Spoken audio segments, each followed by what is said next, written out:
देखिए भाई ने क्वेश्चन किया कि नकली दांत ये लगवाना चाहते हैं, सामने के दांत टूट गए हैं।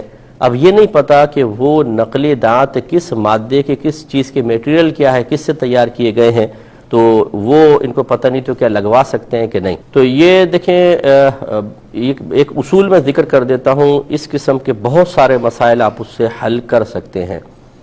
हमारे मज़हब इस्लाम में हर चीज़ की असल उसका पाक और हलाल होना है, सिवाय औरत और गोश्त के। कि औरत में असल हुर्मत है, पहले औरत हराम होती है, फिर निकाह के ज़रिए हलाल होती है या कनीज़ हलाल हो जाती है।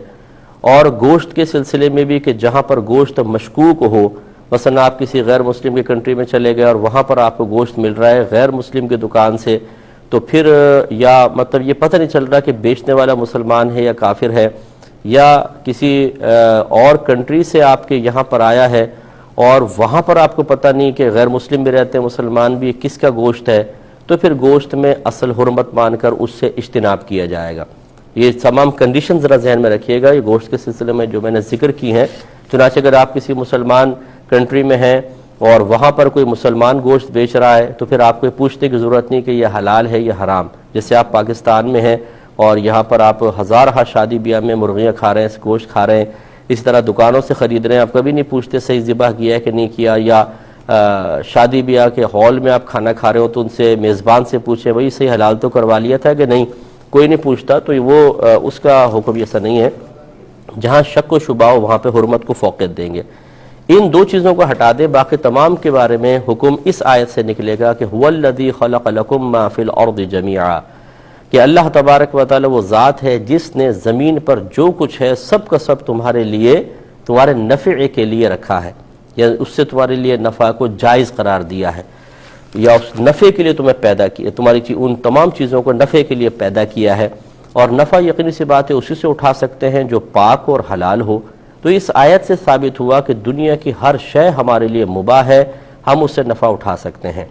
सिर्फ हराम उसी को कहेंगे जिसके बारे में फिर कोई दलील मिल जाए और वो चीज़ इस आयत के हुक्म से बाहर निकलकर किसी और दलील के तहत आ जाए। जैसे मिसाल के तौर पे इस आयत को अगर देखा जाए तो अल्लाह ताला ने दुनिया में जो कुछ है हमारे नफ़े के लिए पैदा किया, यानी वो हलाल है हमारे लिए, तय्यब है, तो क्या सूद भी हलाल है? तो कहेंगे कि नहीं, क्योंकि इसके बारे में एक आयत मौजूद है। क्या रिश्वत भी हलाल है? नहीं, क्योंकि अलग आयत मौजूद है। क्या मुर्दार जायज़ है? नहीं, क्यों? अलग आयत मौजूद है। इसी तरह जिस जिस चीज़ के बारे में मुमानात है वो चीज़ें इस आयत के हुक्म से निकलती जाएंगी। अब लिहाजा मालूम हुआ कि अगर किसी के बारे में कोई अलग आपके पास दलील मौजूद नहीं है तो फिर वो हलाल और तय्यब होगी और इसी आयत के तहत आएगी।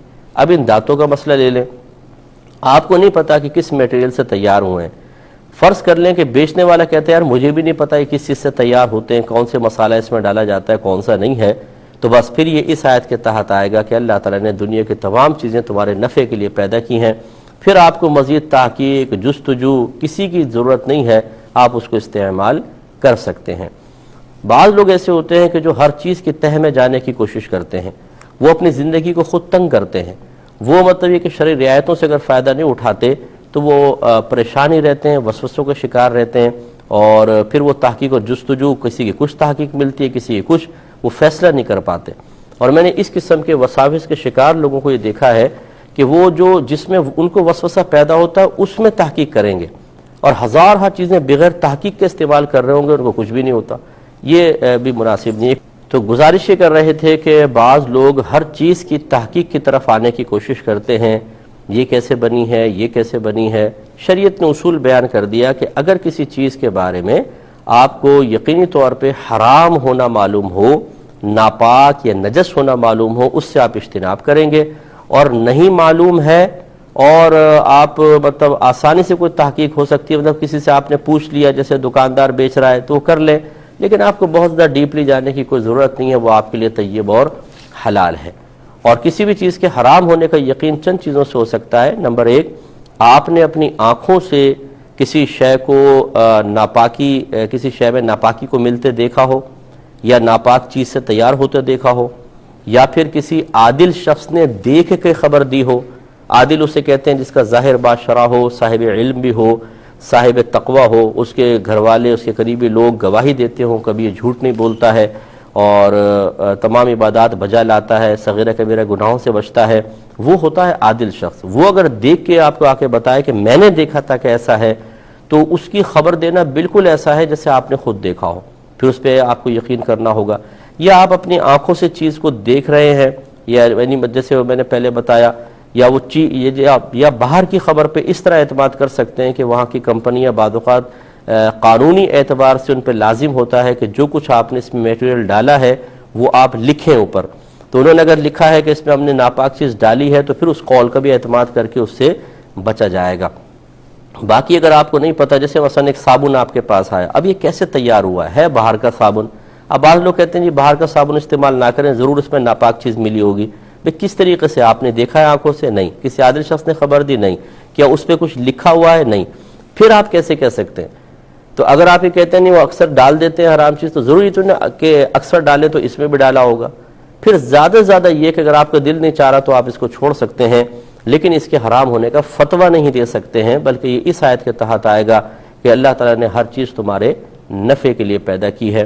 اس اصول کو ذرا ذہن میں رکھیں۔ تو اب اس کا خلاصہ یہی ہے کہ آپ ان دانتوں کو استعمال کر سکتے ہیں، ہاں اگر تیار کرنے والے خود یہ بتا دیں آپ کو، یا کسی طرح آپ کو معلوم ہو جائے کہ اس میں حرام چیز کی آمیزش ہے، تو بہتر ہے کہ پھر اس کو نہ استعمال کریں، کوئی اور دانت وغیرہ آپ استعمال کر لیجئے۔